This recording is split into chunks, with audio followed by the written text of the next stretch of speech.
എനിക്ക് പ്രിലിംസ് ആയിരുന്നു കുറച്ചും കൂടി ബുദ്ധിമുട്ടായിട്ടുള്ള. കാരണം CSAT എനിക്ക് അത്ര ഭയങ്കര കംഫർട്ടായിട്ടുള്ള ഒരു പേപ്പർ ആയിരുന്നില്ല.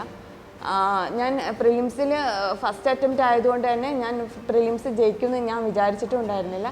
ഏകദേശം 2 മാസം കഴിഞ്ഞിട്ടാണ് റിസൾട്ട് വന്നിട്ട് 2 മാസം കഴിഞ്ഞിട്ടാണ് ഞാൻ എൻ്റെ റിസൾട്ട് പോലും നോക്കിയത്. അതായത് ഇവർ റിമൈൻഡർ അയക്കും ഡാഫ് ഫില്ല് ചെയ്യാത്തത് എന്താന്ന് പറഞ്ഞിട്ട്. അപ്പോഴാണ് ഞാൻ എൻ്റെ ഫ്രണ്ടിനോട് ചോദിച്ചത് എന്താ എനിക്ക് ഇങ്ങനെ ഒരു മെസ്സേജ് വന്നത്. അപ്പം ഫ്രണ്ടാണ് പറഞ്ഞത് നീ പ്രിലിംസ് ക്ലിയർ ചെയ്തിട്ടുണ്ട്. എനിക്ക് പ്രിലിംസ് ക്ലിയർ ചെയ്യുക എന്നുള്ളതായിരുന്നു കുറച്ചും കൂടെ ഹാർഡായിട്ടുള്ളൊരു കാര്യം എന്ന് പറയുന്നത്.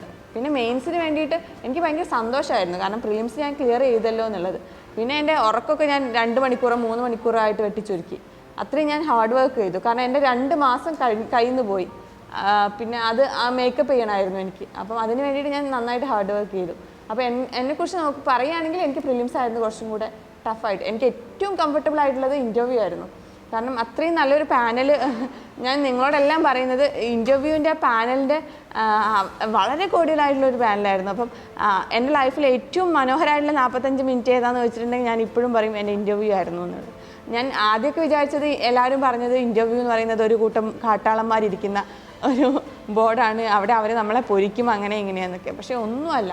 നമ്മളെ ഏറ്റവും കംഫർട്ടബിൾ ആക്കുന്ന, എനിക്ക് എൻ്റെ ഉപ്പേനോടൊക്കെ സംസാരിക്കുന്ന പോലെ എൻ്റെ ചെയർമാനോട് സംസാരിക്കുമെന്ന് തോന്നിയത്. കാരണം ഞാൻ നെർവസ് ആകുമ്പം എന്നെ ചിരിപ്പിച്ച് എൻ്റെ ആൻസറിൻ്റെ ഏതെങ്കിലും ആൻസർ നന്നായിട്ട് തോന്നിയിട്ടുണ്ടെങ്കിൽ അവർ കൈയടിച്ച് അങ്ങനെയൊക്കെ ആയിരുന്നു ഇൻ്റർവ്യൂ. അപ്പം എനിക്ക് എപ്പോഴും കുട്ടികളോട് പറയാനുള്ളത് അതാണ്, നിങ്ങളടുത്ത് 45 മിനിറ്റ്, ആ ഒരു 45 മിനിറ്റിനെങ്കിലും അവിടെ എത്താൻ വേണ്ടിയിട്ടെങ്കിലും നമ്മൾ അവിടെ വരെ ക്ലിയർ ചെയ്യണം. കാരണം അത് വളരെ മനോഹരമായിട്ടുള്ളൊരു സമയമായിരിക്കും. നമ്മുടെ ലൈഫിൽ നമ്മൾ ഒരിക്കലും മറക്കില്ല.